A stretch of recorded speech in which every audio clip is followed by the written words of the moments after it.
Bonjour à tous, alors je suis en compagnie de Issa Ahmed, et pas Ahmed, c'est une dérive occidentale apparemment.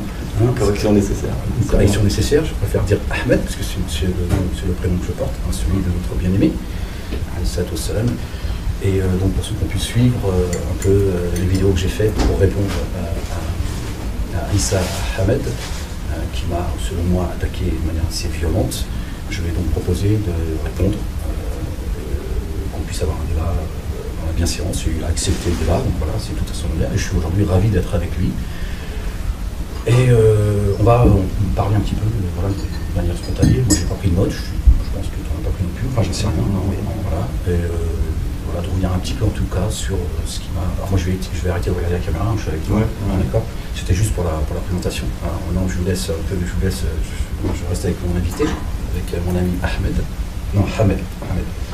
Et revenir un petit peu comme ça de manière sur le tiercé dans le désordre, un peu sur ce qui moi me semble être des attaques, comme étant par exemple des propos qui ont été genre dégénérés, maghrébins, complexés. Voilà. Par exemple, la question, ça pourrait être pourquoi penses-tu que je suis un maghrébin? Alors pourquoi penses-tu que je suis maghrébin et non pas d'origine maghrébine, ce qui est le cas? Pourquoi un maghrébin complexé en fait?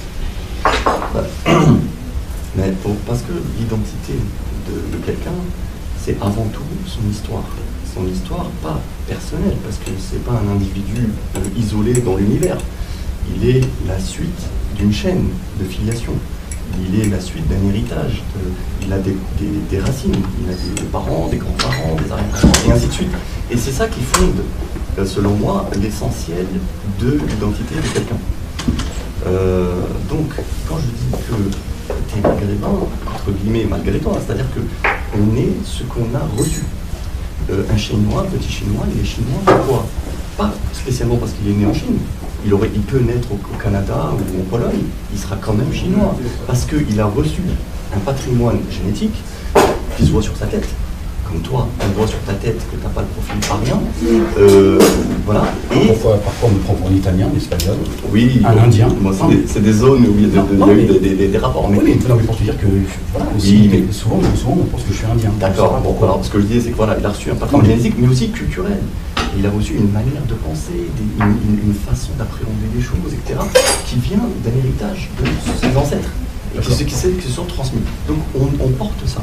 Et pour la deuxième partie, pourquoi complexer? Parce que, bizarrement, chez les Maghrébins, qui sont descendants d'immigrés, fils ou petits-fils d'immigrés en France, malheureusement, il y a un trouble identitaire, évidemment, parce qu'il y a eu un défaut de transmission, d'une part, plus ou moins grand selon les familles, et puis il y a une pression du modèle républicain français qui veut nous imposer le fait d'abandonner une identité d'origine qui serait la nôtre, surtout quand elle a des aspects... De quelle origine? Religieux, algérien.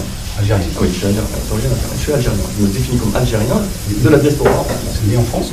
Non, né en Algérie. Moi, je suis né en Algérie, je suis venu petit. D'accord. Je suis venu petit, donc tu as des racines, il y a des choses. C'est pas la même histoire que moi. Non, je suis pas né en France, c'est vrai. Je suis algérien, je suis né en France, j'avais 10 ans. Mais je pense que ça aurait rien changé si je parlais. Si, moi j'ai des grands frères et des grandes sœurs qui sont nés en Algérie, ils ne sont pas tout à fait le même état d'esprit que le mien, par exemple. Oui, c'est vrai que c'est parce qu'ils sont nés sur le premier cri, c'était sur voilà, on est attaché à la terre sur laquelle on a donné son premier cri, tu vois. Et je comprends cet attachement. Moi, je suis né en France. Pourquoi veux-tu... Pardon, moi je me fais un petit peu...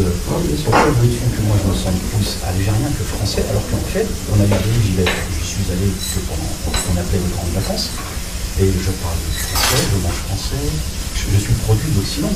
Donc pourquoi veux-tu que moi, je prenne en permanence, encore moins mes enfants par exemple, que je prenne l'origine de mes parents? L'histoire de mes parents, c'est l'histoire de mes parents, mais est-ce que je dois être attaché éternellement? Est-ce que les enfants donc, doivent être attachés de manière éternelle à l'histoire de leurs grands-parents et voir leur arrière-grands-parents? Ça n'a pas de sens. Alors que, en fait, moi, les enfants, par exemple, ils parlent du français.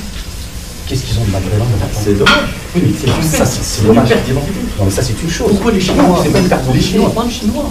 Les Turcs, par exemple, quand ils viennent en France, ils parlent turc à leurs enfants. Parce que toi, tu parles de ceux qui viennent. Non, même leurs enfants sont tu nés ici. Tu veux dire de ceux qui viennent. Non, même ceux qui sont nés ici, leurs enfants ensuite.